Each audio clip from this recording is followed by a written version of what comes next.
Welcome one, welcome all, it is NK Surge. One Piece is probably one of my favorite manga slash anime out there. The Odyssey of the Straw Hat Pirates, created by Eiichiro Oda back in 1997, which, fun fact, One Piece is actually just a couple of months older than me. It's something that took me a lot longer to make a video on about than I actually thought I would. This ongoing series has so much going for it that it's hard to pick a topic on what to talk about, especially if I don't want to lock myself into the series, because you could just trust me, there's channels. I know there's channels that survive purely on Dragon Ball and Naruto, but there's channels that will be good after One Piece finishes. Like, if Naruto channels and Dragon Ball channels are still around, especially with series that have been over for 10 plus years, One Piece has given us more than enough content to talk about. Of course, if not everything's answered. But even with what we'll be talking about, I'm sure it's been done. The closest thing to something like this has been Thorgy's Arcade, Build Our Roster, One Piece The Fighters. It's a pretty good watch. I'd rarely recommend it. And I actually used to be one of those, One Piece sucks, it's too long, One Piece is dumb, it's never gonna finish. Why are the character designs so weird? I used to be one of them.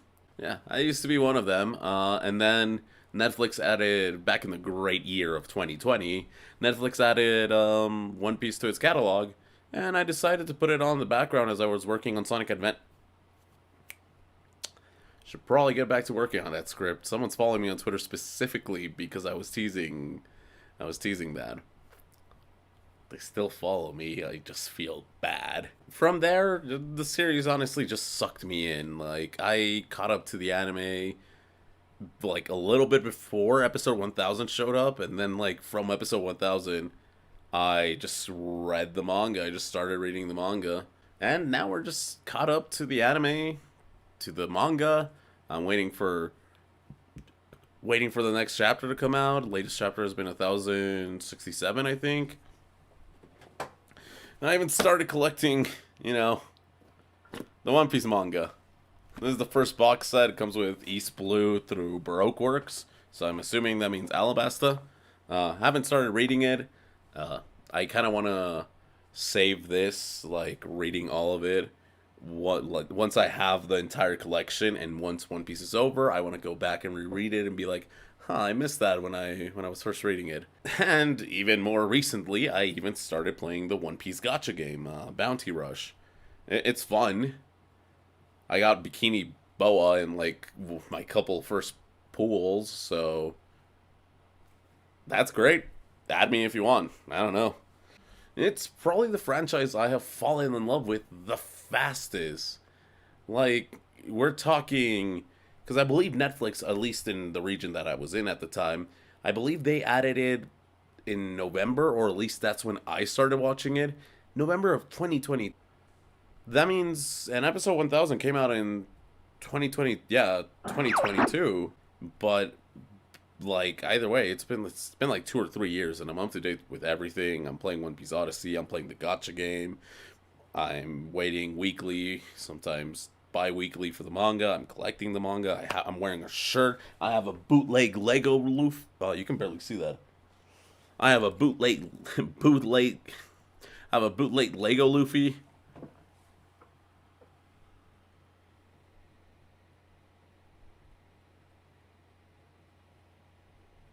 A few moments later. Whatever, I can't get it to fucking focus. Oh. You know what? Right here. Can he... Wait.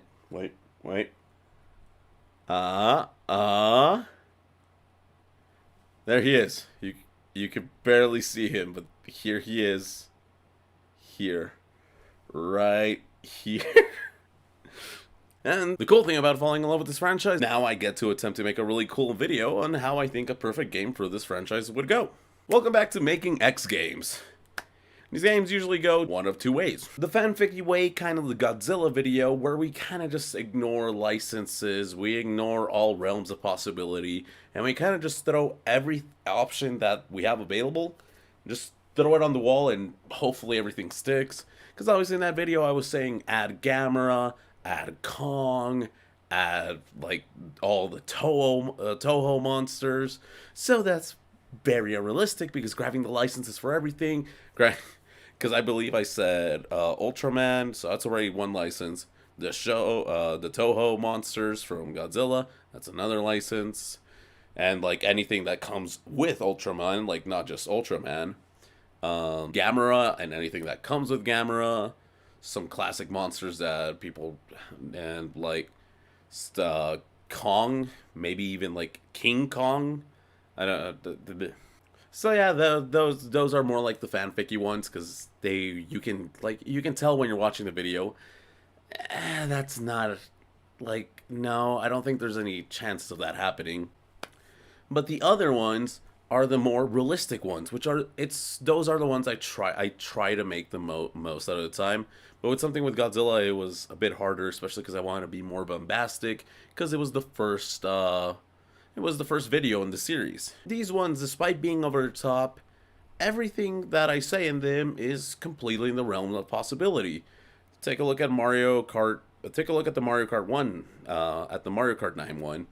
Sure, we are probably not going to be getting a Mario Kart in a while since Nintendo keeps adding expansions and DLCs. But if we do eventually get a Mario Kart, there's nothing really stopping it from becoming Smash Bros. Kart. And just, they've already added characters like Isabelle, Villager, Link, Inkling. Um, I think they've been adding some new. I think they added Birdo, but I mean, that's a Mario character. That doesn't count. So that's in the realms of possibilities. And making Gen 9 at the Pokemon Gen 9 video, we guessed the grass starter. We said it was gonna be it's funny. We said it was gonna be a cat that was grass psychic. This bastard over here ended up being a grass dark cat. So that was kind of funny. Kind of Game Freak just being like reverse.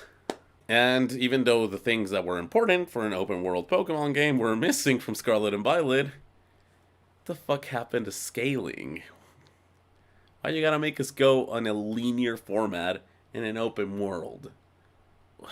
Scarlet and Violet are still great. I still need to go back to play them, but they're great. They're generally great. I had a lot more fun with them than I did Sword and Shield, and well, Sword and Shield is still represented right here. Last Unicorn and Oz, by the way, great print. The only things that probably wouldn't go right for these realistic takes though is that, well, if we're being like as realistic as possible, most of the things that are mentioned in these, more of the bombastic and flashy elements of this, would be skimmed over if it were to be actually made in real life in order to save on costs and maximize profits. It's kind of sad, but One Piece game will sell whether it's good or bad. And I'm sure you're asking yourself, which one will this be in that case? And as I said, I do tend to try to make these as realistic as possible, so of course the One Piece one is going to be like that.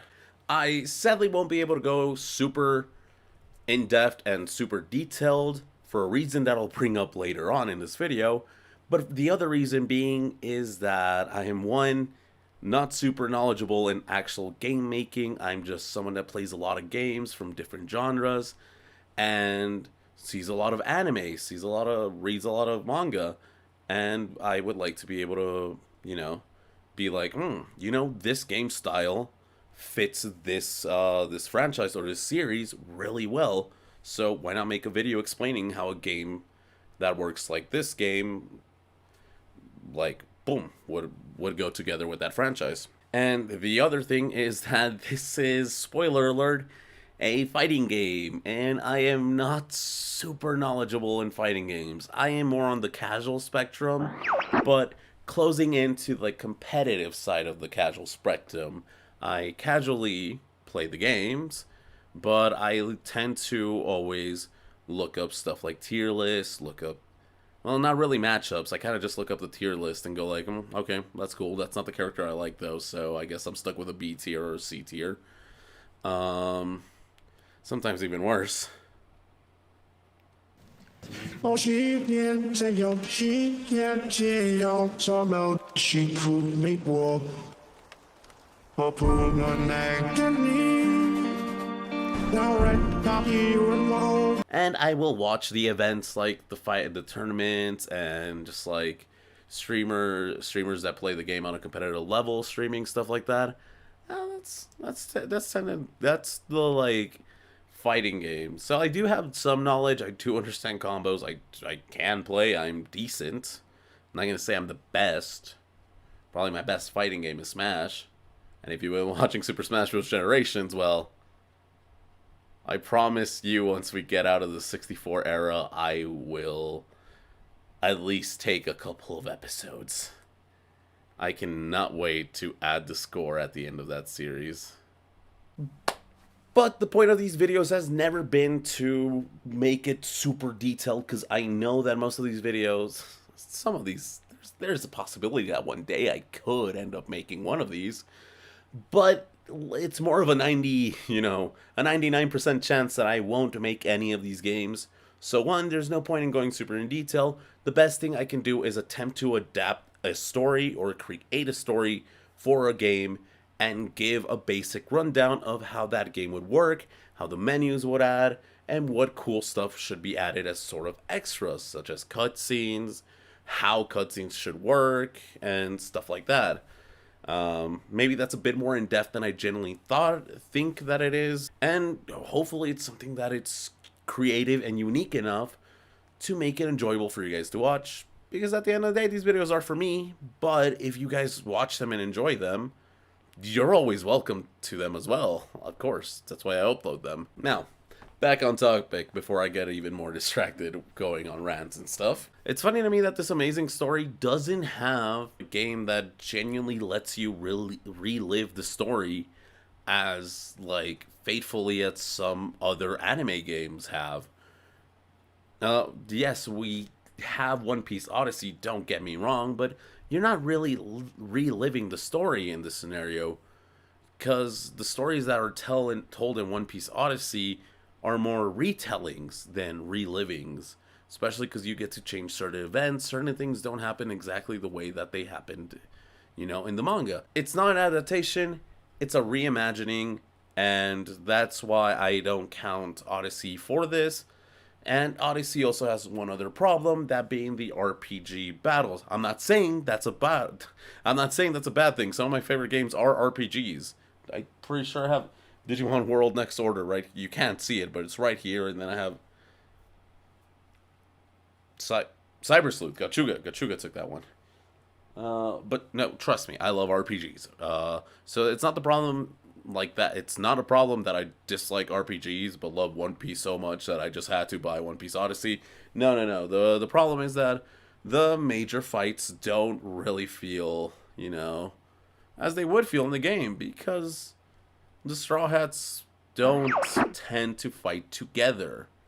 They tend to kind of like divide and conquer. Like Luffy, you take on the captain. Zoro, you take the right hand man. Sanji, you take whoever's next. The rest of you get rid of everyone else. That's kind of how those fights work. So in Odyssey, where you can just drop 4 Straw Hats against one big bad, I don't quite like that. And same for the Warrior series. One Piece Pirate Warriors. Those games are great, and they're a good representation of One Piece, because at least once per arc, they are running through these areas, clearing out waves of fodder enemies. You see like these big ass explosions with enemies like flying and saying like, "Ah, it's the Straw Hat Pirates! Oh, Luffy, he's worth this much amount of money! Oh, that's Pirate Hunter Zoro! Oh, that's Blacklight Sanji Vinsmoke!" And then Sanji just goes like, "Oh, don't call me Vinsmoke!" Like, stuff like that happens. So the Warriors gameplay is fitting for One Piece. It's just not fitting when it comes to the big fights. Rewriting, this script has had like 4 or 5 rewrites. But while rewriting this video, this script, I went and looked at the latest like boss fight in the last Pirate Warrior games that released. And besides being like a unique story because it wasn't really following the events of the manga or the anime, because, you know, this game came out before the conclusion of Wano. They had to come up with their own thing to actually finish the game. And then like the Kaido fight just doesn't feel anything like the Kaido fight. Which again, the Kaido fight was, I'm pretty sure the Kaido fight wasn't even out when that game came out, so that's not on the game's fault. I'm just saying, even if they tried to do the rooftop fight in the warrior settings, I don't think it would work. So now let's really dig into this new Making X game video. Making One Piece, the next Pirate King.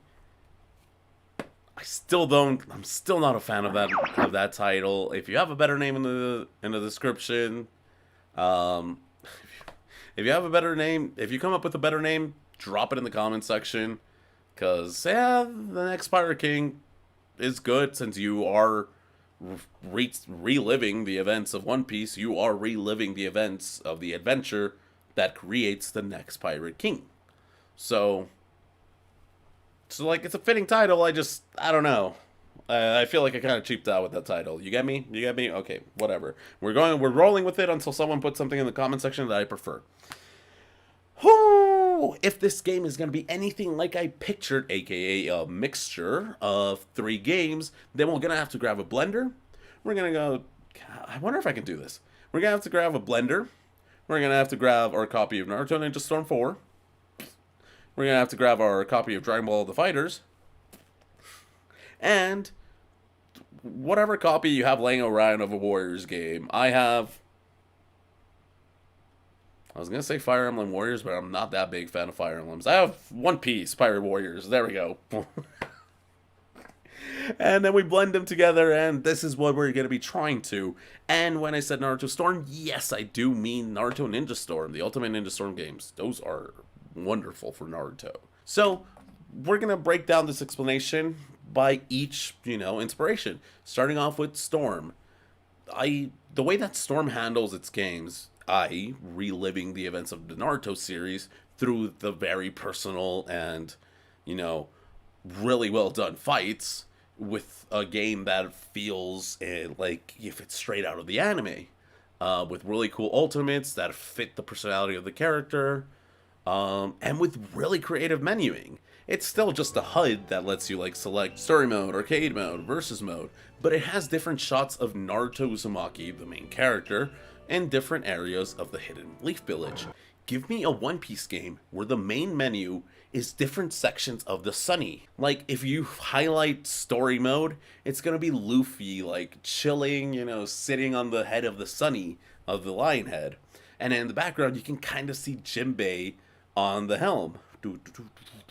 Versus mode, you get to see Zoro just pumping iron up in the crow's nest, training his usual training stuff. Arcade mode, Sanji either cooking in the kitchen or serving up a meal to Robin, who is just chilling in the aquarium. Extra modes could be Nami sitting at the desk of the library, drawing up a sea chart, with Chopper just chilling, reading medical books. And settings could be the Usopp factory and the Usopp factory and Frankie's workshop, and that's the settings, and I think that makes really sense. And to tie it all together and include every member of the crew throughout the menu, because Naruto has this chill, relaxing tune to it, at least in its menu. For this menu, we would have a violin solo playing a relaxing version of Being Sake, accompanied by, ocean noises. It would honestly be very relaxing, and I'm not gonna lie, I would most likely end up loading up the game, and then I'm gonna go ahead and load up some versus mode, get some ranked mode in there, get some quick play in there real quick, and then I'd probably get high and just lose track of whatever I was doing, just chilling to this fucking version of Being Sake with the ocean music, because that sounds so relaxing. Oh boy, I can't wait to load up into some ranked matches. But real quick,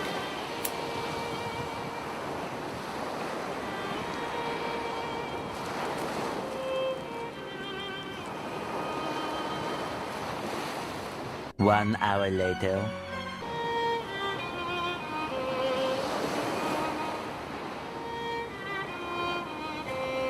Hey, what are you doing?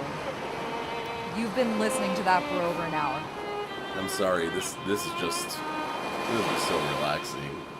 Now, for anyone saying that that you couldn't possibly put in the entirety of the One Piece series into a game, like starting East Blue, ending Laugh Tale, or the actual very end of One Piece. And to you, I say, no, I definitely think we can. Like, out in the story mode, you can cut certain things from like that would impede you from progression.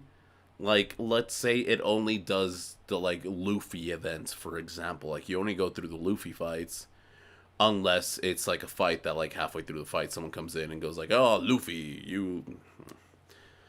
I actually truly do believe that we can fit the entire story, shortening a lot of dialogue. The cutscenes would, maybe cut a couple of corners, abridge the story a bit. Maybe treat that whole East Blue as a sort of tutorial. Like, you are enjoying the East Blue, you are fighting Captain Morgan, you are fighting Buggy, Arlong, you are doing all that, but you're not fully experiencing those characters or the little story in there because it's kind of compact into like the East Blue kind of compact into like a small 20-minute tutorial, 30-minute tutorial, just telling you how the map works, how fighting works, how to do ultimates and stuff like that. I genuinely think that like already that's getting rid of almost 100 chapters. I think because I'm pretty sure we get it. I'm pretty sure Arlong Park ends in like chapter 80. I could be wrong. Boom, right here. Let's go. Correction. Is it more or less than 100 chapters? Who knows? You'll know. I won't until I'm editing, though. Changing the subject about the realism about being able to add 1,000 plus chapter long story into a video game. I want to talk about the cutscenes real quick. QTEs. I don't know why. Maybe it's because of my ADHD.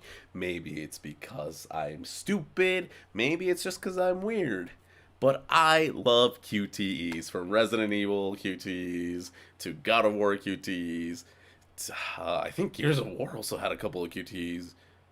They weren't that many, but I'm pretty sure you would have to go up to things with your chain, with the Lancer, and just be like, and then mash X on the Xbox controller.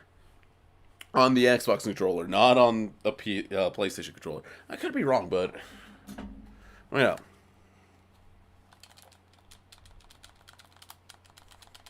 Yeah, I think it was X. I could be wrong. I could have been X, but anyway, I love QTEs. QTEs are so much fun. The Storm game QTEs, I never really saw the importance of them. I think they do reward you with more score at the end of that cutscene, but I'm not sure. But I want them. Motherfucker, listen to me once. I want them. No, I genuinely do want them. I think they're part of the storm experience. And if we're making a One Piece game that has inspirations from Storm, I would love for the QTEs to stay. Especially because imagine, you're underground, round 3 against Crocodile. It's just you and Luffy underground. You're comboing the shit out of Crocodile. His life bar hits 0. The cutscene seemingly starts sort of how the Dragon Ball Fighters dramatic finishes start. It's a really well done cutscene, and it's like I said, maybe I'm weird. Maybe I am weird now that I'm looking at myself. Now that I'm looking at myself, like waiting for the inputs and like having to press. Resting. Maybe I am the weird one, but I really like QTEs, and I don't know. Just imagine combining dramatic finishes with QTEs from Storm. Just combine both of those, and boom, you got your cutscene. You got the important cutscenes, because obviously not every cutscene would be handled this way. Some cutscenes would probably just be like character PNG, text box with some like voice lines. Because again, it's still a pretty heavy task to put the entire One Piece story into, you know, into a single game. So I can totally see like cutting corners. Like the important cutscenes are really well done. The less important cutscenes are done with like visual novel aspects, or just even the models of the characters just standing around. And before we get into more of the Storm inspiration, I would like to say that this one of the reasons this video has been rewritten multiple times is the first one is because I recently had a replay of Naruto Ninja Storm, Ultimate Ninja Storm 4 with Gachuga, Gem, and Turtle. It was just a boys' night. We were kind of like, oh, we want to play Storm. And I was like, oh, I'm sad. The character I like to play isn't around. Like, I'm fine playing whatever Naruto, but the Naruto I really like to play is Sage of Six Bats Naruto. So we just like kind of went through the entire story mode. It's not that long, and we unlocked him, and then we just kind of started playing. But that was one of the reasons what caused me to rewrite this. The other reason was the fact that Storm 5 is in the horizon. Naruto Ultimate Ninja Storm Connections just recently got revealed, and that kind of proves my point. Because from what we're looking at, this game is reliving the entire Naruto story. Before this game, the closest thing we had to this was Naruto Ultimate Ninja Storm Generations on the PS3, and that was on the PS3. Right now we have PS4s, we have Xbox Series X, we have really strong computers. I totally think that we are going to have the entire story of Naruto in this game, even past Naruto, because during the beginning of the trailer, we see young Naruto versus Shukaku. So the Naruto versus Gaara, the tuning exams are going to be in this game. And then later on, we saw Pain versus Naruto, Obito or Jubito versus Naruto, and then Boruto versus Momoshiki. So like that to me shows me that they're showing every single bit of the Naruto story. Hopefully they'll add some from the visual novels and from other manga such as Sasuke Retsudan and Naruto Hiden. I think it's Naruto Hiden, what it's called. Maybe it might be even Naruto Retsudan, I don't know. But not just there, being able to change the subject from explaining how I might be in the right in this to the next inspiration from Storm is the roster size. Because of course, if you're reliving the entire Naruto story, you need to have characters as Sabusa. Like, you need to have characters, like, first off, every Hokage from the Leaf. You need to at least have 2 Mitsutsuki. Like, you need to have so much shit. You need so many characters because there's so many characters that end up doing something. Does every character have to be playable in the story mode? No. But you can still have them around. Again, pointing at the Connections trailer, we had characters like fucking Mecha Naruto. He's not even in Storm 4, for fuck's sakes, but we're having him in Storm 5. So that leaves to me that not only are they doing the story, but they're also adding silly stuff that the fans really like and would like to see come back. And they're even adding new characters such as Ashura and Indra. I believe we don't get to see much of them in the manga because I recently reread it and I don't remember seeing them fight. But apparently there's shots of them in the anime because the anime has so much filler, but that's the good type of filler. Ashura versus Indra, I think I need to go back and watch that. So, for One Piece, of course, the roster size is gonna be pretty massive, and certain characters will have multiple versions of themselves. Obviously, this is nothing new to, like, anime games, like Fighters we got Goku, Goku GT, Goku Super Saiyan, Goku Super Saiyan Blue, Ultra Instinct. That's 5 different Gokus, and that's not if I start counting the fusions or people that look like Goku. No, Spring Gatito's covering like Goku Black or Bardock or Gotenks in a sense. So yeah, the roster is going to be pretty massive, and that's pretty much it for Storm. That's actually it for Storm. It's just really the roster size, the QTEs, and the way the cutscenes work, and the opening menu or the main menu. That's pretty much all I wanted from Storm. Yes, I understand that a 3D arena fighter would work pretty well, or it would be perfectly fine for One Piece. Some people might genuinely just prefer it that way. But I really like the, 2D arena, the traditional, more traditional fighters such as Mortal Kombat, Street Fighter, Tekken, even though Tekken's, more like kind of a hybrid because I'm pretty sure it is a 3D arena. Your perspective is always like the 2D view, but like you can go around. That's also how it is in Soul Calibur. I'm pretty sure that's how Tekken works, but I could be wrong. I haven't really played much Tekken. But that's just me personally. I really like that genre. Let me know what you guys would prefer. Would you guys prefer One Piece Ultimate Pirate Storm, or would you prefer One Piece The Fighters? Or would you prefer, like I just said, something like Tekken, something that's, a hybrid between 2D and 3D? Or are you just unhinged and want Super Smash One Piece, bros? I don't know. Either way, I wouldn't be mad. Either or, 2D arena, 3D arena, works for me. I just am, I kind of prefer the 2D perspective, at least. I really like fighters. I really like Soul Calibur. I really like Street Fighter and Mortal Kombat. So that's just personal preference for me. And before we change subjects, I think I understand why most, more traditional 2D arena fighters don't really have huge ass rosters, besides Mugen. Because, like, here. This is the first roster I found on Mugen, just by Google imaging Mugen. I think that's Shrek. Like, look at this huge roster size.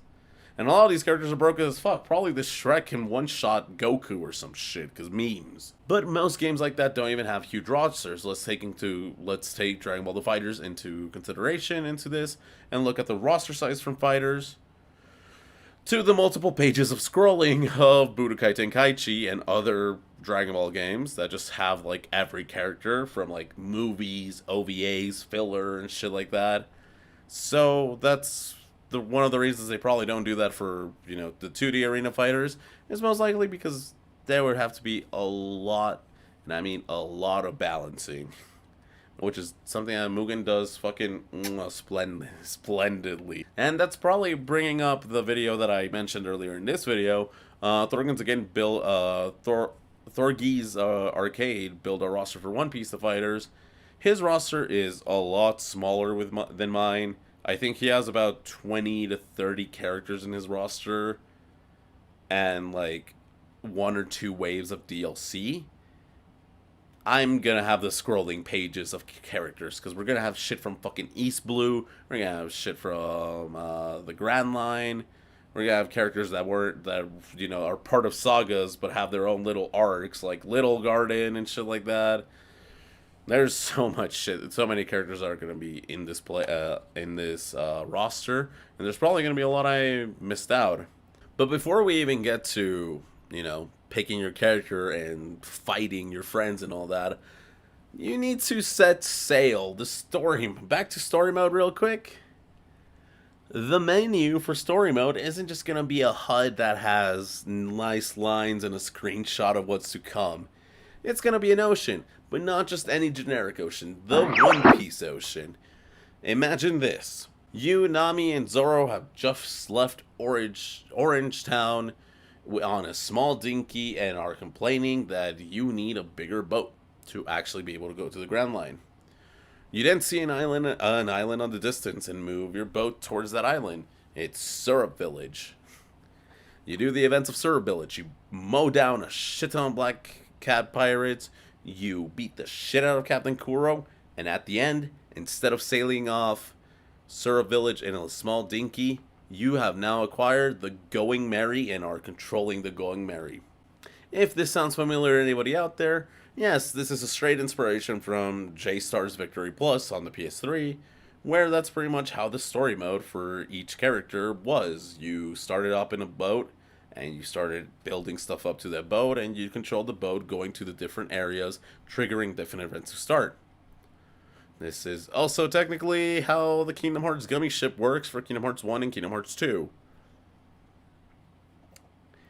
It's just that the comparison with J-Stars was a lot more on the nose. But I should probably just stick to the Kingdom Hearts one, because Kingdom Hearts is more well known than J-Stars. But the fun part about handling the menu like this is that you genuinely feel like you're on the crew. You genuinely feel like you are on the ship with everyone exploring. I have to do those quotes because it's not going to be full free reign exploring, since there's going to be events that trigger that make you go to certain islands.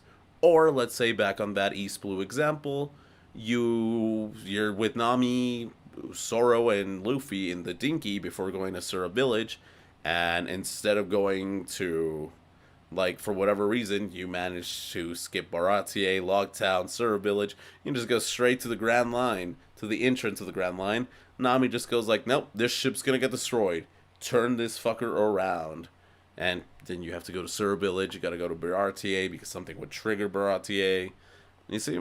That would be a lot more fun than doing a fucking, just like, select this. This is what a little image of what, is going to happen in this chapter, a little like preview. Do you want to do this chapter? Yes. Good. Loading screen.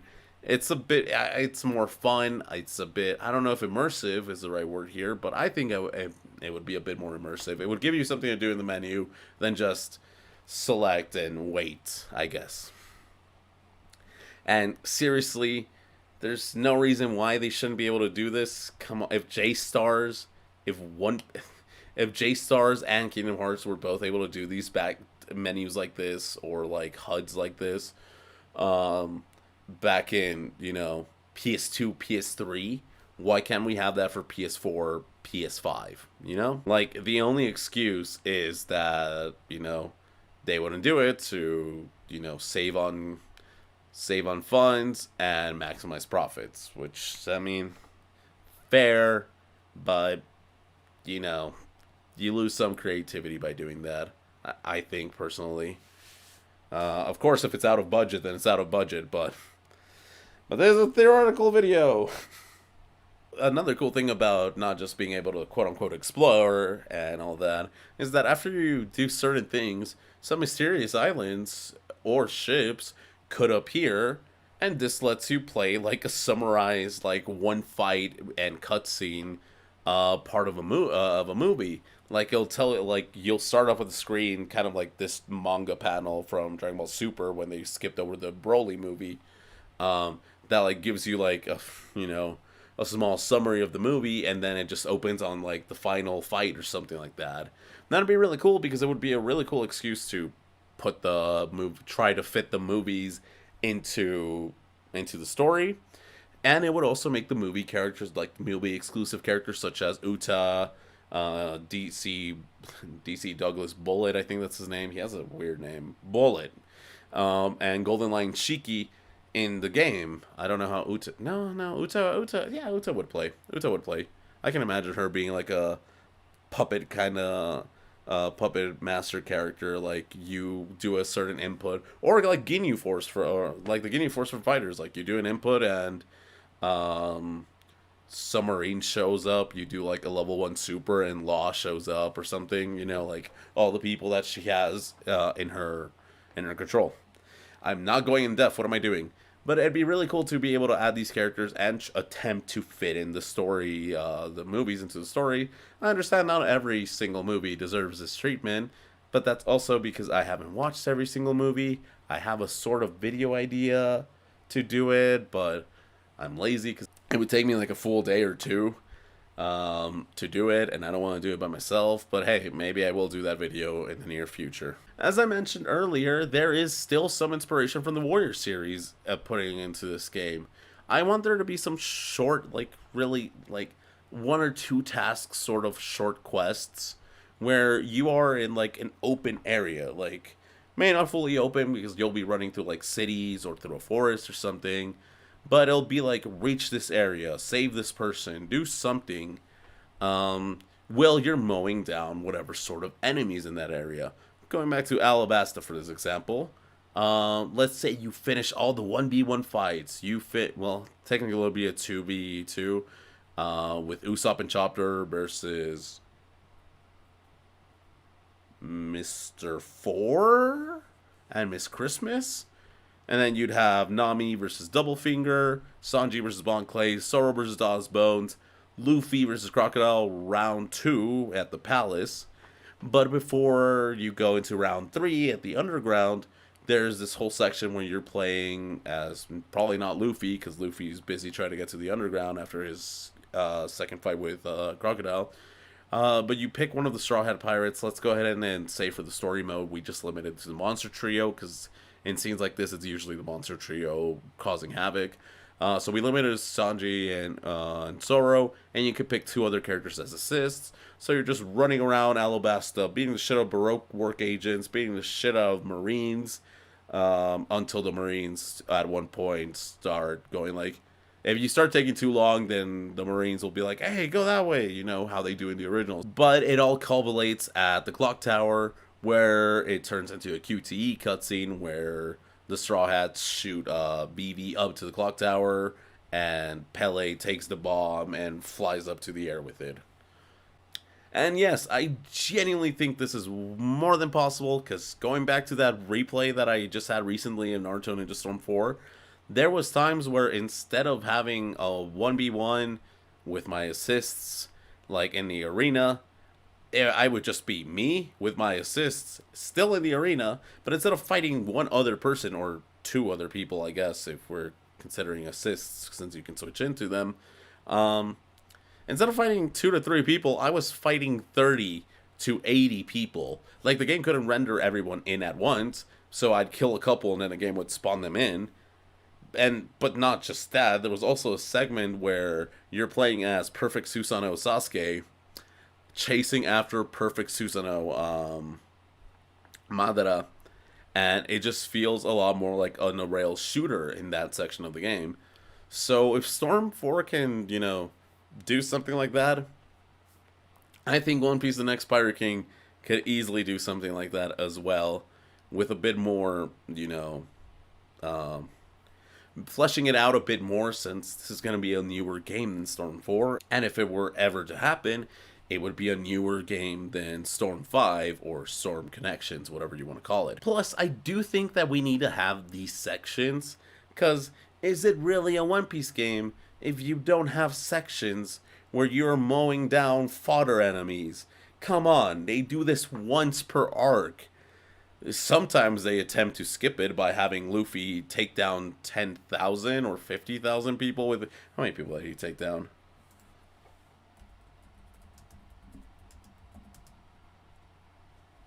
Oh, wow. Like, they try... Even in Fishman Island, they try to soften the blow a bit by having Luffy use Conqueror's Haki and take out 50,000 fishmen, but... That was 50,000 out of 100,000. That means there was still another 50,000 fodder enemies that the Straw Hats were just throwing down and having their 1v1s with the enemy team at the same time, pretty much. It was kind of funny, actually. I kind of really like... I don't know. I am kind of indifferent to Fishman Island, actually. And yes, I am very well aware that this game could easily land in the spectrum of fanficky, because... I'm gathering a lot of inspiration from a lot of games. A lot of people might be like, this isn't realistic at all. What are you on about? But I genuinely think that this is all possible. This is, like, seriously all in the realm of possibilities, and it shouldn't be that hard for them. First off, they grab Cyber 2 Connect. Second off, they show them this video. Third off, Cyber 2 Connect's like, hey, it's not a bad idea, actually. He's onto something. And then all they do is, you know, they end up cutting out the really cool menu for the story mode that I had planned out with the D key and the Going Merry and Sunny, because eventually you would upgrade to the Sunny. But whatever, this is absolutely possible, and besides attempting like save on money or saying that this game would be too expensive to make, what is really stopping them? Like, if you think that this game is more fanficky, I want you to explain to me why you think that. Like, because in my head, I really don't see a way that this is impossible. The Godzilla game, I see in my head that being like, yeah, no, that probably won't ever happen, sadly.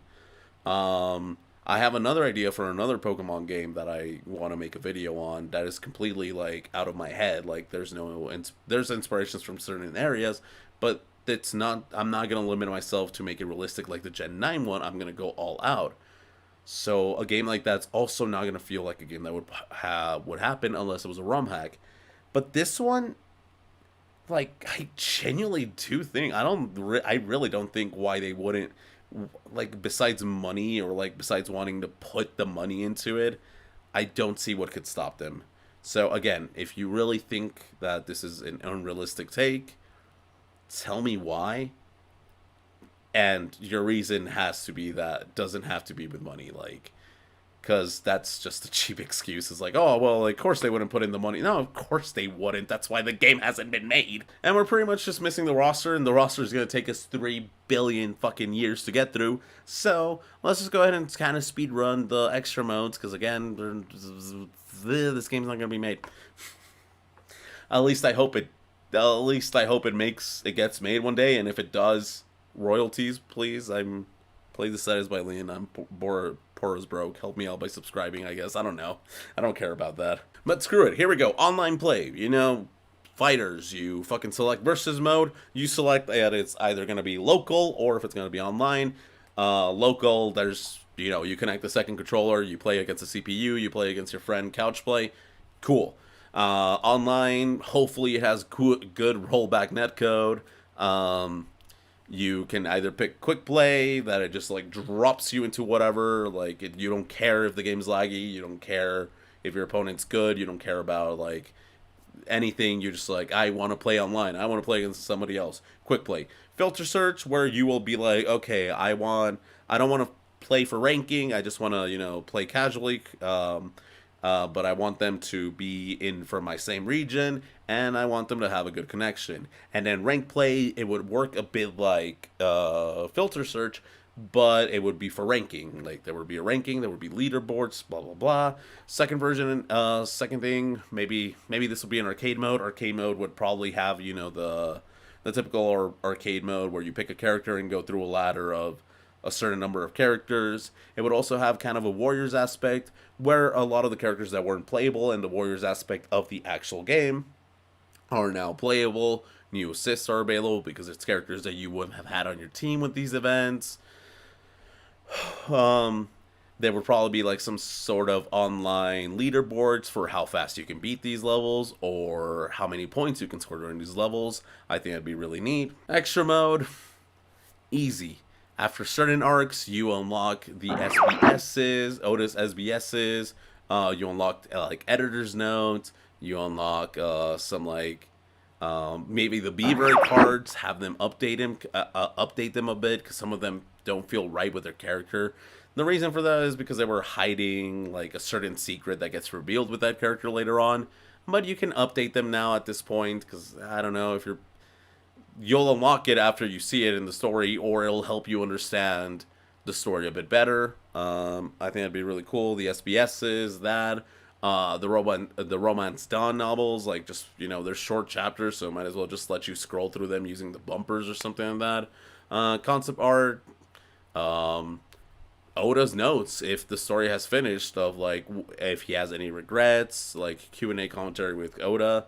I think stuff like that would be pretty cool, and, you know, just pretty basic for extra modes. Probably a shop where you'll be able to like unlock costumes and stuff like that. Like, it'll show you every unlockable costume for every character, and it'll tell you how to get it or something. And there'll probably be some hidden costumes as well that you won't be told how to get. You'll just unlock them after doing certain stuff. Settings would just have the typical, you know, you can change your controller input, you can change the button layout, audio settings, visual settings, you know, the usual for settings menu. Now we can go ahead and move on to the roster. Fuck, we are an hour in recording-wise. Now, since we're moving on to the roster, I will reiterate this again. I am not going to go super in-depth with these characters. At most, I'll go as in-depth as I went with Uda, just saying that she would probably play like the Ginyu Force, or maybe like a puppeteer from Storm. At most, that's what I'll do. I'm not gonna say like, oh, Luffy's Red Rock. Luffy's most iconic move, Red Rock, would be his level 3. His level 2 would be Gear 5. Spoilers, I guess. like his jet pistol would have like 2 frames of delay. I'm not gonna go in as super in depth in that. If you want something that's a lot more in depth, go to Thorgy's Arcade. His Build a Roster series is really good. Like, he does a really good job. And Thor plus Corgi. 1 second. 20 minutes later. That took a lot longer than expected.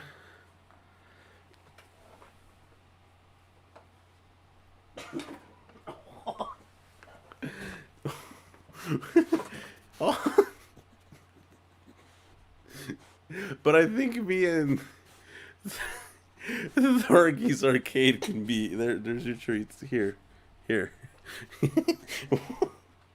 But I think me and Thorgy's Arcade can be good friends. Don't you think, Diego?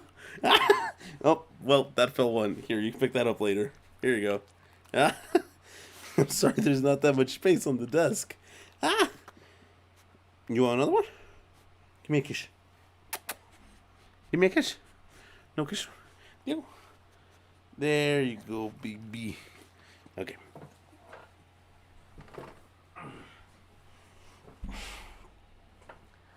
This way. There you go.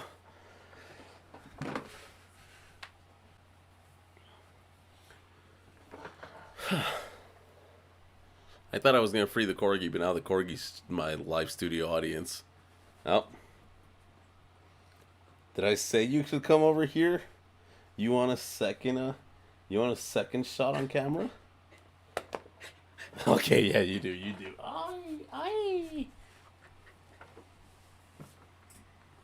Oh. Okay, you just want to stay up here?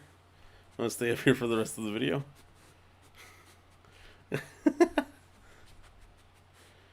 You're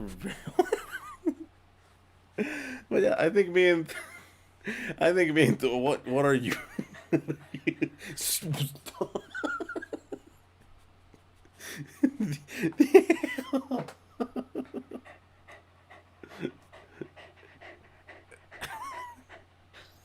Oh.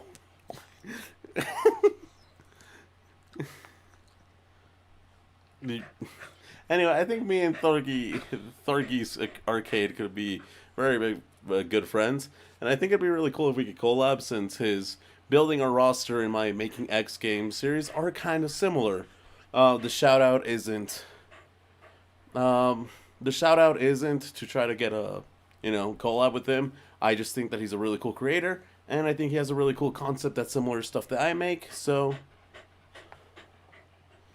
that's the point of it. And if you enjoy watching my Making X Games, I think you'll enjoy watching something like Build Our Roster. Okay, I'm putting you down because you're clearly not comfortable here. Why did you even want to come back up? You want to be on camera? Why, you're a photogenic one, aren't you? Come on. Come on. Down you go. Oh. You want to go out? For our playable cast, we got to start off with the obvious. With the 10 first, pieces. Do I even need to explain it? The first 10 characters. Luffy, East Blue. Luffy, no gears. Luffy, gears 1 and 2. Luffy post time skip and Luffy finale. Zoro, East. Zoro, Grand Line, I guess. Zoro Thriller Bark. Zoro post time skip. Zoro finale. Sanji East. Sanji, Grand Line. Post time skip finale. Same for Nami. Same for Usopp. Chopper, Robin, and Frankie and Brooke get 3 versions when they first get introduced. A second one, the pre-time skip, the post-time skip one, and the final part. And Jinbei gets 2 when he gets actually put into the crew, and then one for finale or final. These final forms are like whatever the Straw Hat Pirates final power-ups are. There's a big chance that these power-ups that some of the crew members got in Wano are going to be their final power-ups. And there's some characters that haven't really gotten a power-up, say to say, in Wano, so they might get it before the end of the series, because technically we are at the end of One Piece. We are in the final saga of One Piece. Whether that's going to be 5 arcs long or just like 2 arcs long, that's up to Oda to decide. We don't know how long this is going to be, so there is a chance that these characters won't have, will have more power-ups. So if they do, then just add post Wano or Wano for some of the characters that deserve power-ups. You'll know which ones once you see them. Actually, I can use an example right now. Nami, who got Seuss. She acquired Seuss recently in the anime. In the manga, it's been a while. Before we get into any other pirate crews or the government or anything like that, there's one crew that needs to be playable somehow. I understand we haven't seen shit from these guys, but the Roger Pirates, come on, Captain Goldie Roger. He only gets one version. Rayleigh, both young and old. You know, old is the one we see we actually see fight in the timeline. But we get flashbacks to young Rayleigh, and I actually pulled young Rayleigh as well as young Garp in the gacha game. Pretty good pulls I've been getting. So Rayleigh Roger, Scopper Gabon. I don't know. Yes.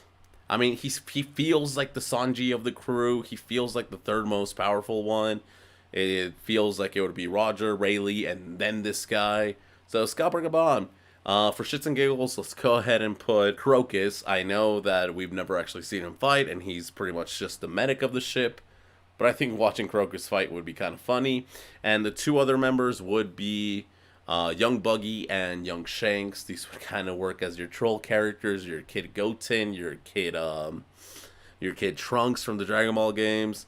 They wouldn't really be trolly, but I mean, you also wouldn't really want to be losing to these characters when there is clearly stronger characters.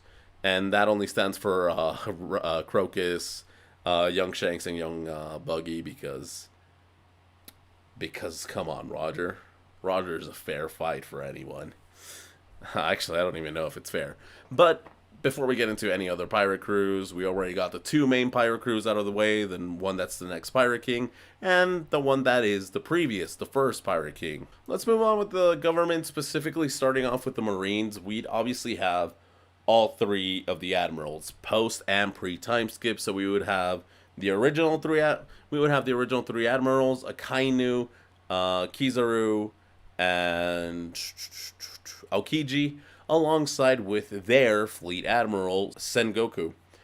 And we would have the post-time skip version, where we would have Fujitora, Ryogoki, or I think that's how you say his name, and Kizaru, but I'm not sure if Kizaru would have a second outfit, like a second version, because we saw him once in the pre-time skip, and then we haven't really seen him post-time skip fight, so we don't know if he's going to fight the same way, or if there's actually going to be something to make him unique, to give him a second iteration. For now, just that one, but the person that does deserve a second, but there's 2 of the original admirals that deserve second versions, which would be Aokiji. I don't know if it would be a costume swap or anything, since again we haven't really seen him fight, and if we do see him fight again in the anime manga, it might just be more of the same, because he is already extremely strong, maybe just adding hockey to some of his moves. And Sakazuki, again, another character we haven't really seen fight. This could also just be a, costume change, but he is the fleet admiral. I feel like Sakazuki needs a second variant just for the the outfit. Like, even if it's not like a specific difference with him, he still needs to be different just because of the outfit. Finally, for more Marines, we would have Garp, both young and old, because both Garps are fucking awesome. Kobe and Helmeppo. I don't know if I want to put more versions of Kobe and Helmeppo. Maybe they'll be like the post-time skip version of Kobe and Helmeppo, the ones that are currently active right now. And then there would be like the Water 7 Enies Lobby Helmeppo and Kobe. Maybe. I'm not quite sure though. maybe you could just keep the. They wouldn't have the little. I think that would be really funny. You know what? Yeah, fuck it. Yeah, put those two. Put these two, the original ones. It'd be really funny, and they'd be, you know, kind of like the comedic relief of the roster, I guess. Smoker, obviously, there's a big theory that he's probably gonna be one of the next admirals.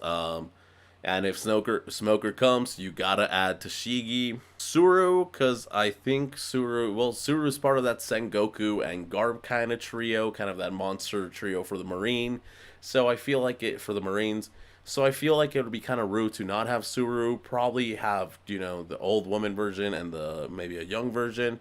I don't think we'll see Suru fight. I hope we do get to see her fight. The only thing we saw her was just like, I'm going to take you all down. And then she just started folding everyone like laundry. Quite literally folding everyone like laundry. And that's pretty much all we're going to see about the Marines, honestly. Not a lot of Ice Admirals do shit. Maybe we'll see Captain Handax Morgan because he's a villain, but there's really nothing much for the Marines. Come on, work with me here. Ever being honest, everyone's probably going to be like, oh, what the fuck is his name?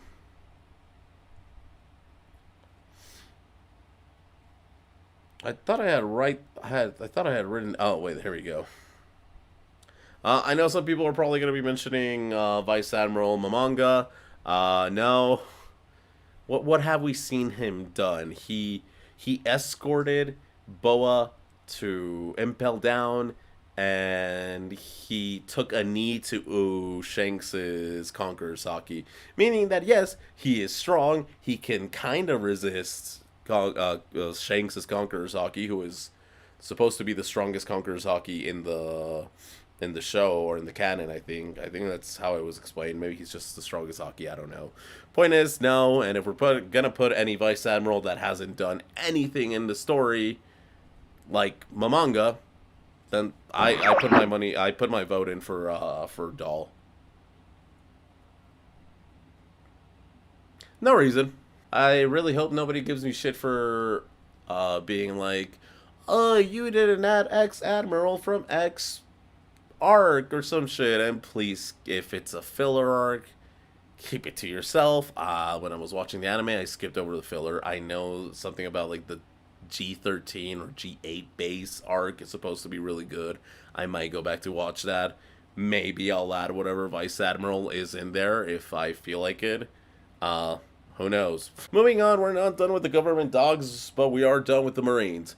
We are going to go with, you know, CP9, CP0. I'll go into a bit more depth with those characters in a bit when I'm actually going through the roster, and I'll explain that right now. The Gorosei and Eam, they obviously have to be playable. The Gorosei has always been set up as like the 5 Elder Stars. They're blah, blah, blah. We don't really know what their deal is, but I bet your ass that they're strong. I bet your ass there's something up with them. And I'm pretty sure they're gonna have to fight eventually. The Gorosei will eventually fight, and I'm pretty sure Eam's also gonna end up fighting, and Eam's gonna be extremely strong. It's kind of I'm actually kind of weirded out about how One Piece is gonna end up, but hey, we'll see. It's been peak fiction so far. Now, going a bit lower in the power tier, but not really, since these people are sort of like the equivalent strength of the Marines, we have the Yonko. Starting off with the big bads of this current arc, we have Kaido and his Beast Pirates. Obviously, Kaido's going to be playable. Obviously, King, Queen, and Jack will be playable. But we'll also have the Tobi-Roppo playable, because they're the ones that have the 1v1s with the rest of the crew. They're not really my favorite characters, and I didn't really want to add every single one of them. But hey, they all have a fight with the crew, so they would end up being playable, or at least you would have to fight them in the story. So fuck it, just throw them. Next up, we're going to the family, and by the next up, we're going to one of the biggest families I've ever seen in anime, and that is the Big Mom Pirates, of course being headed by Big Mom herself. She is the mother of every character I am about to mention. Just thought I needed to point it out to people that have gone to this point of the video without watching or reading One Piece. Just thought it'd be a funny thing to do. So, besides the obviously important characters that are Perospero and Katakuri, I would like to add the other two commanders, Cracker and Smoothie. We didn't really see Smoothie fight. We kind of saw her just chill on the boat and be like, charge! Charge! And we saw her squeeze a giraffe for giraffe juice. Did Stussy drink the giraffe juice? Wait. This is for me.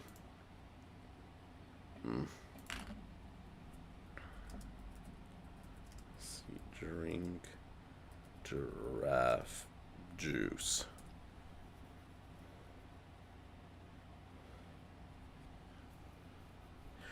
Stussy drinks the juice out of a wrung out giraffe. Huh. Fucking Goda. Fucking Goda. That dude's the goat. Holy shit. Anime viewers, you'll keep an eye out for that. Keep an eye out for that. Stussy is sus. That's all I will say. And I don't want to add every single Big Mom pirate, because that would be stupid and we would just end up having a fucking Koopa Kid thing. So we're only going to be adding a couple more. Daifuku. He is one of the big members of the crew. He's the one that rubs his like belt and a genie comes out. So he's kind of cool. Probably have him work like a stand user in one of the JoJo games. The other two that I was thinking about were Broly and Oven. The spot can go either way. Oven would probably be easier to make as a fighter, but Broly would be a lot of fun. So fuck it, just both of them. Next up, the Red-Headed Pirates, of course. My boy Shanks, playable.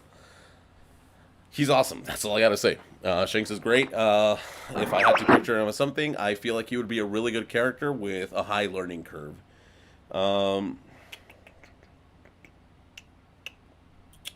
His vice captain, Ben Beckman, like, it's Ben Beckman. We know stuff. We know, like, 2 things about Ben Beckman. It's almost as much as we know as Shanks. So, of course, the next character is Yasop, because, let's be real, Yasop's going to be somewhat important in the story. He's probably going to be the one to give Usopp his next power-up whenever they meet, because that is something that needs to happen. Usopp and Yasop need to meet up, and he's probably going to be the person to give Usopp his next power-up if Usopp gets a power-up. My vote is on learning how to put armament hockey on bullets, so that he can hockey up his shots. Because there's this one scene where Ben Beckman is aiming a gun at Kizaru, and Kizaru is made out of light.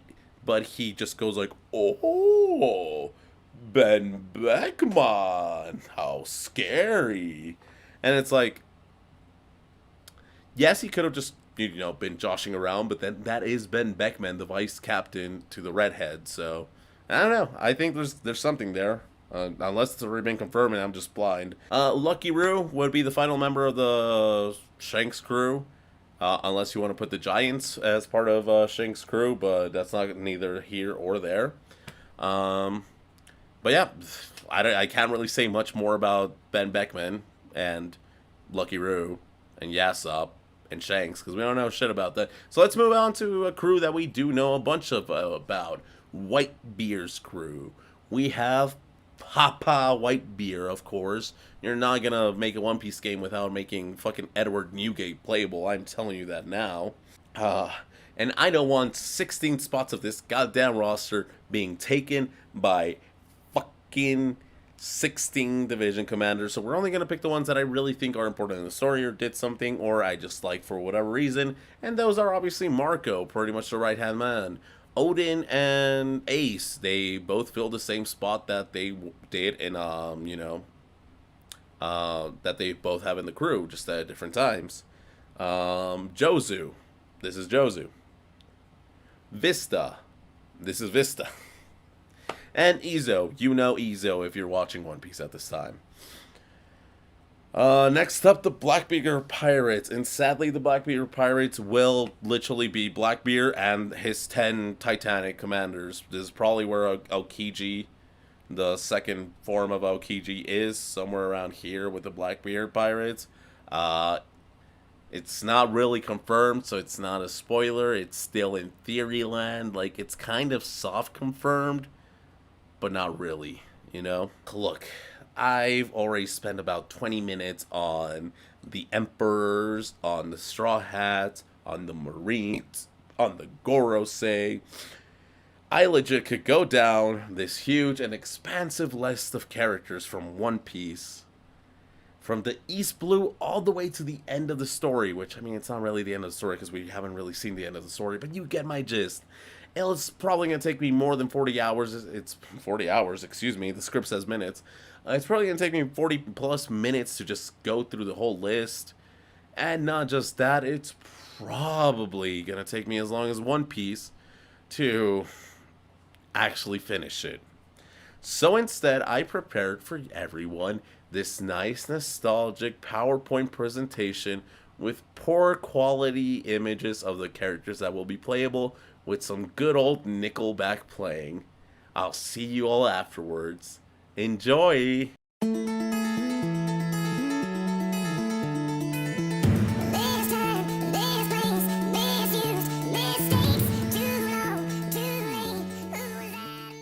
How long has it been since you've seen something like that? Be honest with me. It was super nostalgic to make that, and it was honestly a lot more of a hassle than the rest of the edits in this video. I know. Kind of impressive. And I wanted to show one off that I really remember. It's like early Naruto, and it's like photograph so far away. Yeah, it's Nickelback photograph. And I couldn't really find it when I was looking for shit like this. Because I was just gonna download. I don't know. No, that's not true. Because I was looking for it so I could play it for the example, but I couldn't find it when I actually attempted to look for this kind of stuff. I only found real A and Bs. So either A, the creators of these went back and like made actual A and Bs, or they just got Thanos snapped out of YouTube. That's also an option. But anyway, I did come up with a way to make the playable cast a bit simpler. And to not keep the video going for too long, I am just gonna go ahead and starting off with this map of the East Blue. I think I'm putting it up here because I'm looking at it over here, and I don't know, it feels like the most, you know, obvious. Starting off with Hand Axe Morgan. Not much to say. He's probably gonna be a slow character. Hit kinda hard. He's there. Captain Kuro, probably a bit faster, probably weaker, but he's there as well. And then Buggy and his two right-hand men, those two, because I remember the game. I just pulled both of these characters in the gacha game, and I don't remember their names because I don't care. Don Cree and Ging. I really hope we see Ging back in the story. I love that character. He's so cool. I know Alvida and Smoker and Tashigi are missing from this map, but Smoker and Tashigi are missing because I mentioned them, and Alvida's just missing because I forgot about her. Saw her in the gacha game, and I was like, oh yeah, Alvida. Next up, the most important, the second, after East Blue Saga, we go over to the Alabasta Kingdom arc, or saga, where we would have a bunch of characters, actually. First off, we would have to have Vivi and Igaram added to the roster here. We would also have, we would go to Drum Island to pick up, you know, Chopper, and we would have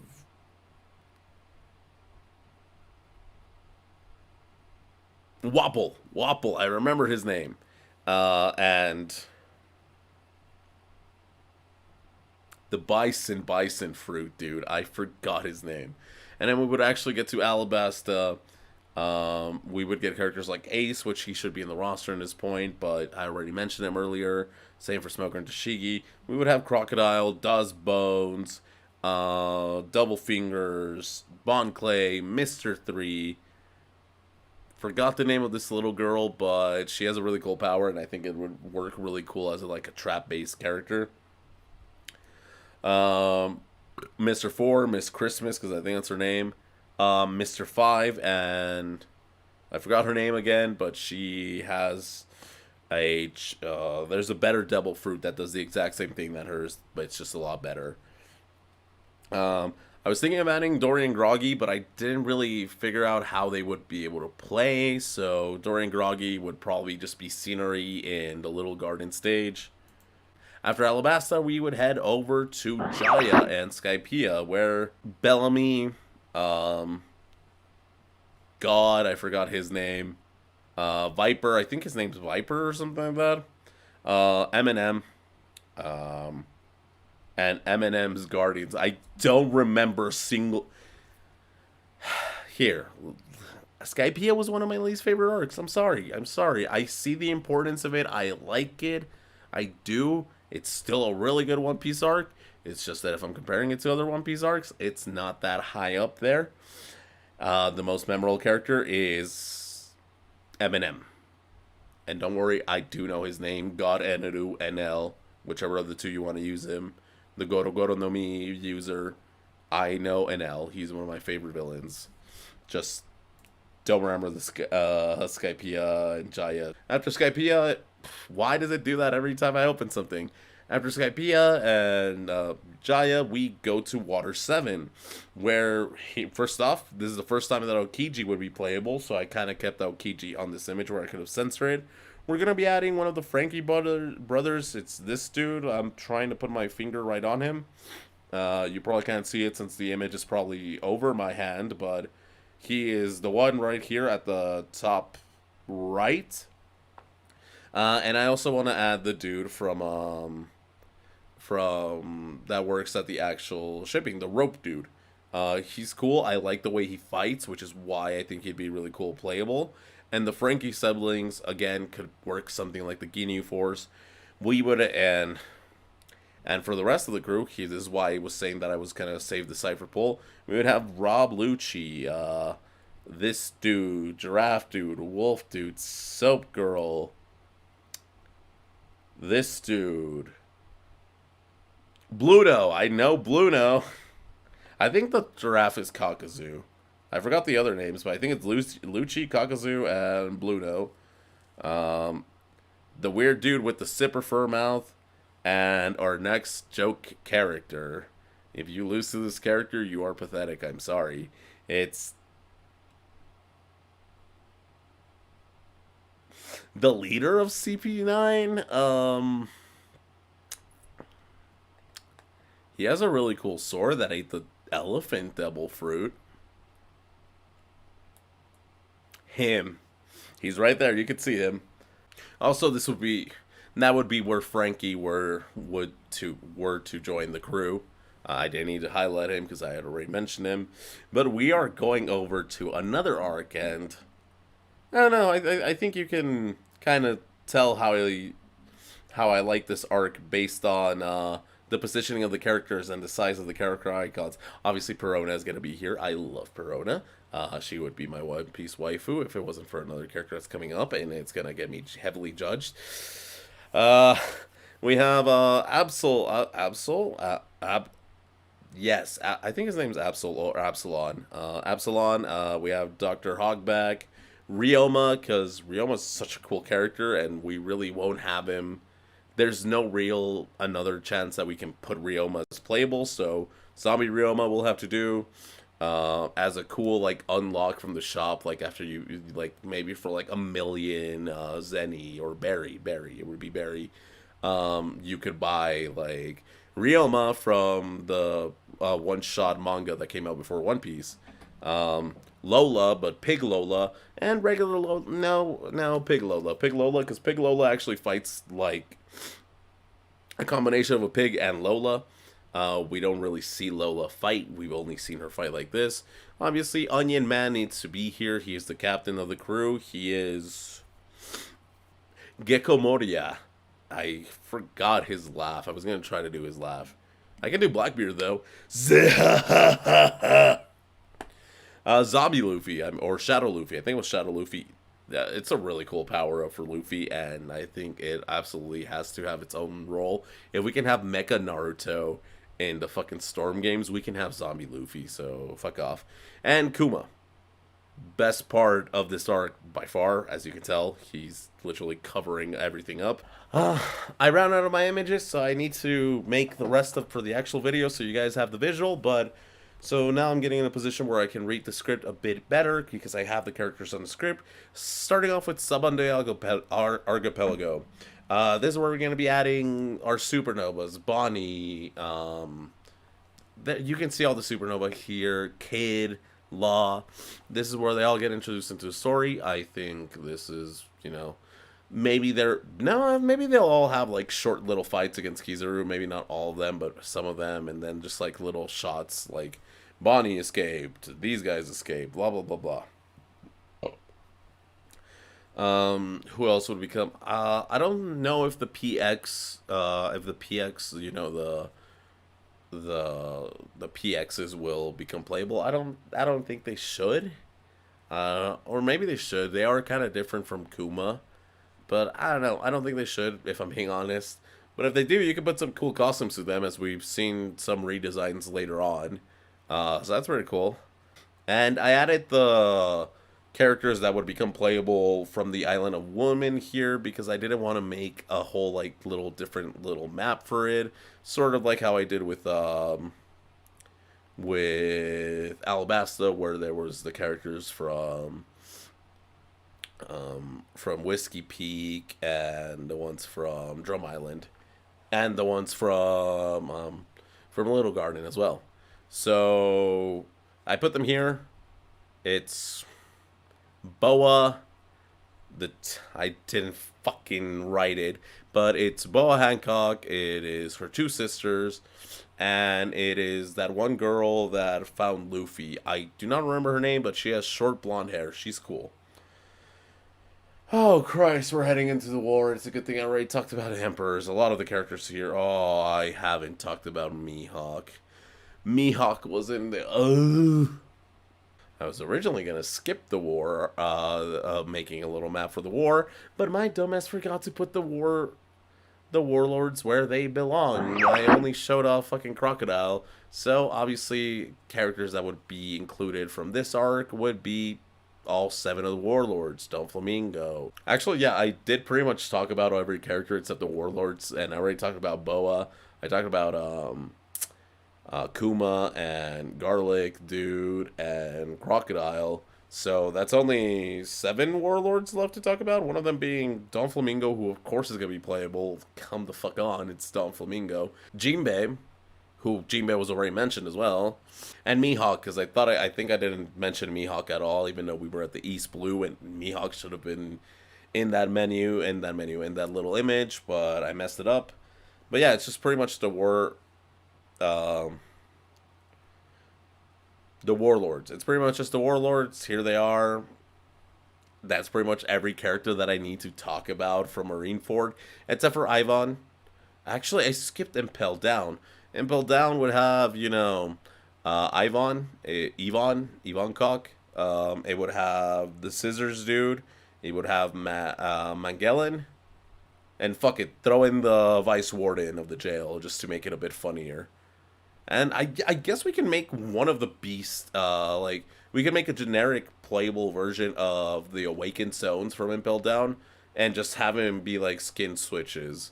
Or even have that, the guard that controls her, the, like, succubus-looking girl, like, she has, like, the BDS outfit, and the whip, maybe have her also playable, and she's actually the one that's summoning them. I think that'd be kind of fun.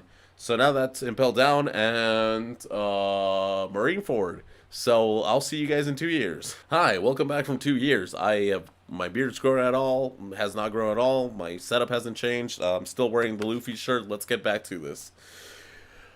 We go under the sea to Fishman Island, and obviously the characters that we'll be adding here are gonna be Hordy Jones's, the new Sun Pirate crew. I think that's what they're called, or the Fish Pirate crew.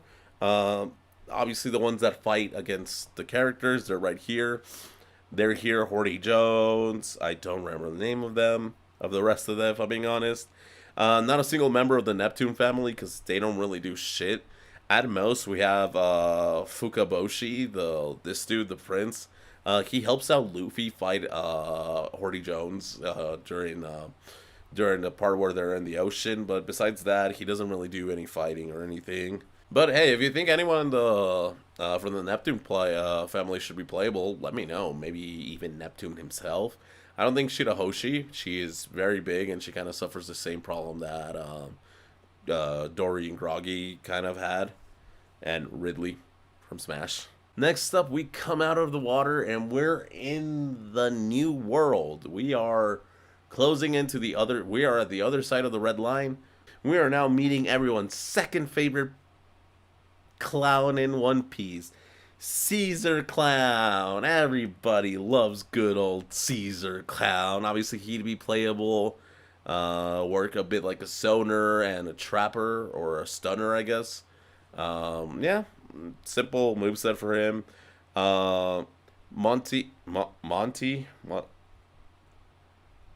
Monette, the harpy snow girl. Law's already been mentioned with the supernovas. And Virgo. This is also where you would get to see the post-time skips designs for Tashigi and Smoker. After that, clearly and harmless crew of silly little characters we just saw that totally don't do anything wrong to children and care a lot about the kids that they are helping. We get to see the best family in the whole story. There's nothing wrong with this family. We are at Dressrosa now. Obviously, as I already said, Don Flamingo, I already mentioned. Fucking, what's his name? Fujitora. But there's obviously the whole Don Flamingo family. We got the... I don't have any names, because I don't have them in this little... Because I don't have the visual card anymore, so I don't have any visuals with this. But obviously we have the main ones. I think we would have Corazon be playable in this scenario as well. I think having Corazon at this point is cool, and Corazon's really, really good. I think he needs to be playable.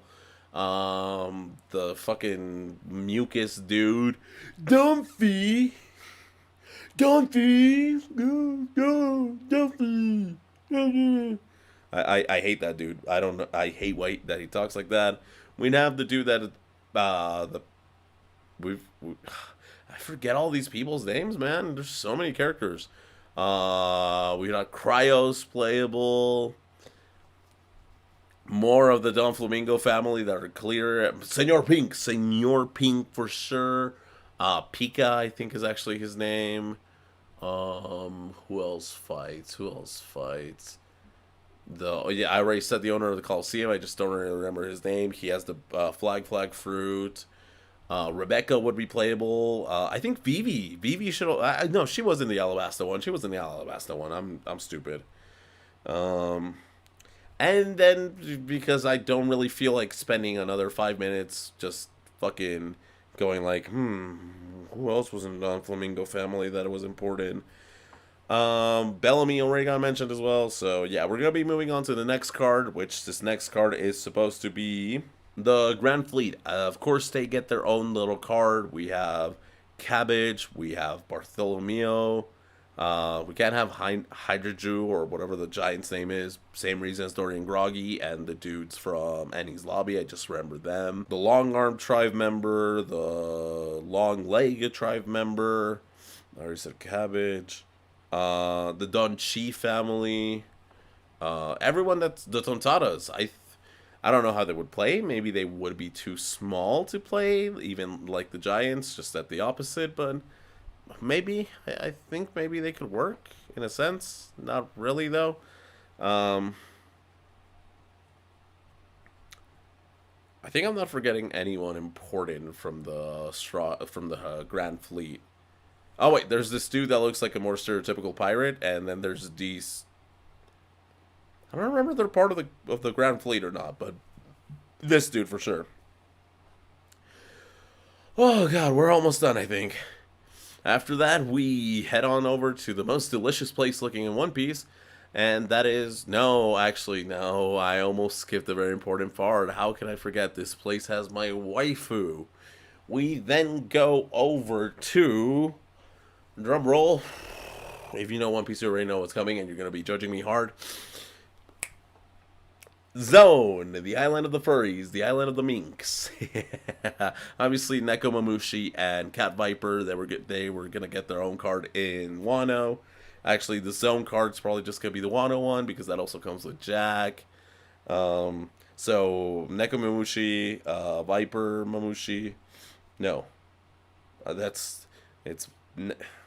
the cat and the dog. Okay, you know who I'm talking about. Carrot.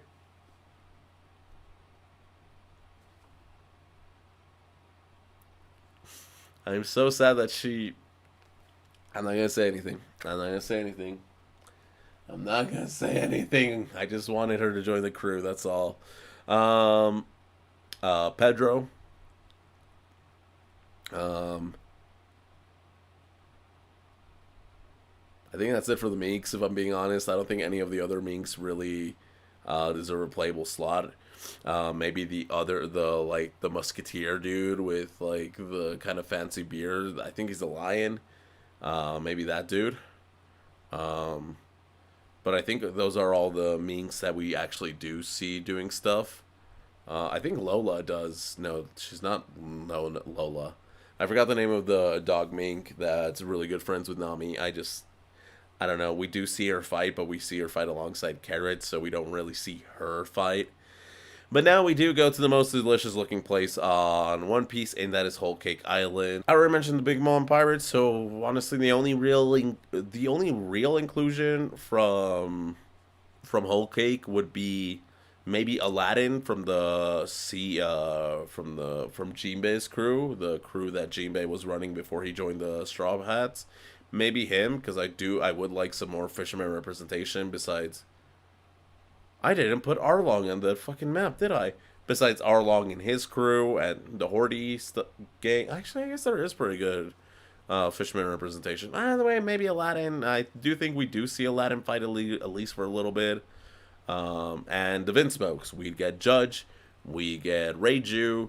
We'd get Ichiji, Noiji, and... Ichi-ni-san, Yon, Go, Roku, and Yonji. I honestly did not remember Yonji's name. I just had to start counting in. I just had to start counting in Japanese to remember it because it's Ichi-ni-san, Yo, and Ichiji 1, Niji 2, Sanji 3. You know, you get the gist. It's... After that, we go to Wano. Holy shit, the samurais. Already the red scabbards. That's already, I think, a lot of characters being added. They're right here, alongside with the Toei Roppo and all that shit. But yeah, this roster's pretty long. It took me over an hour, I want to say, to get to this. Obviously, I'll...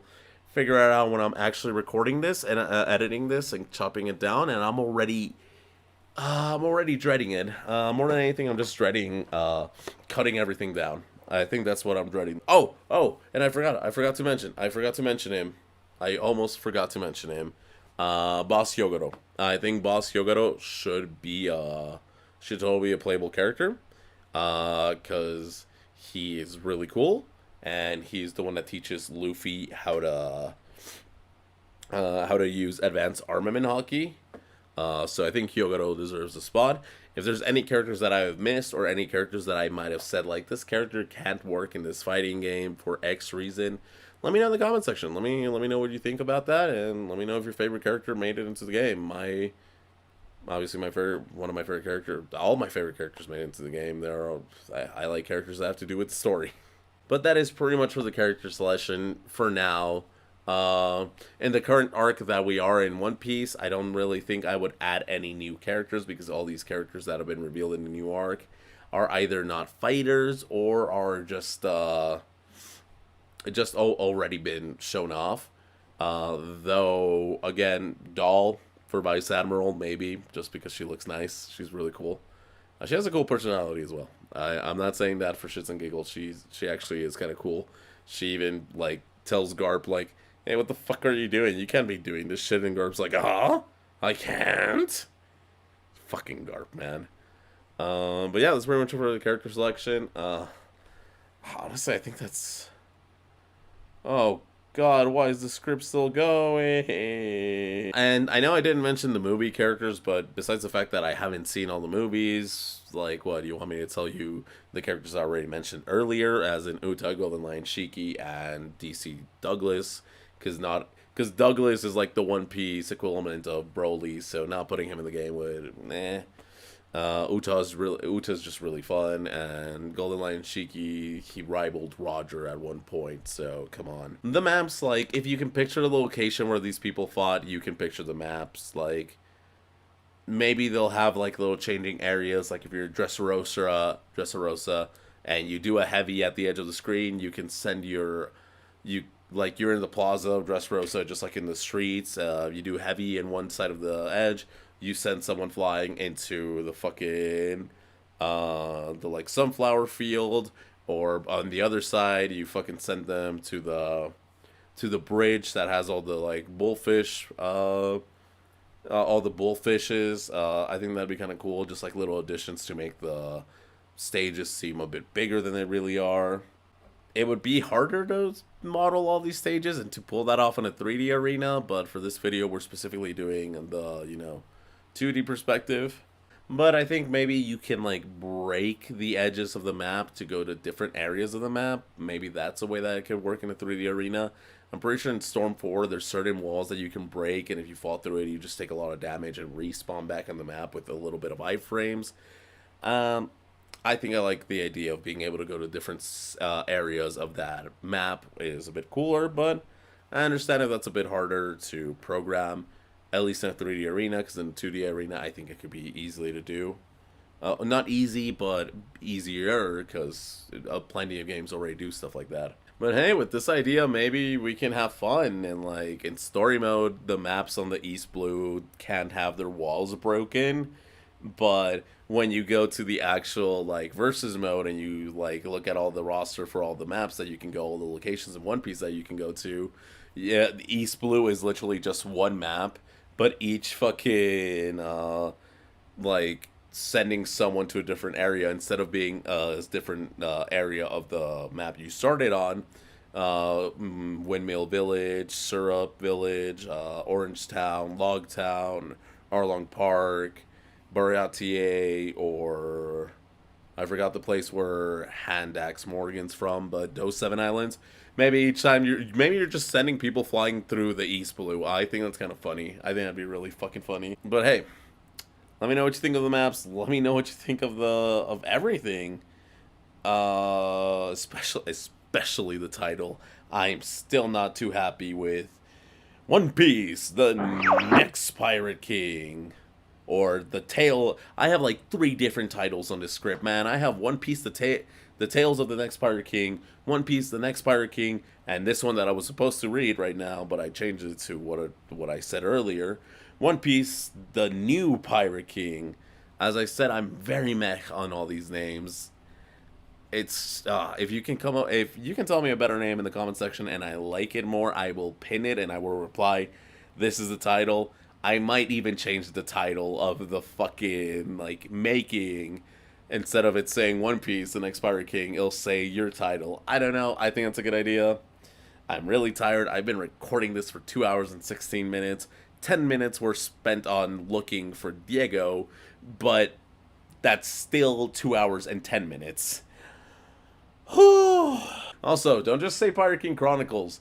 That's lame and you're stealing from Hinokami Chronicles, the fucking Demon Slayer Storm game, or fucking Ultimate Pirate Storm, or One Piece The Fighters, because those are all names that I said referencing different games.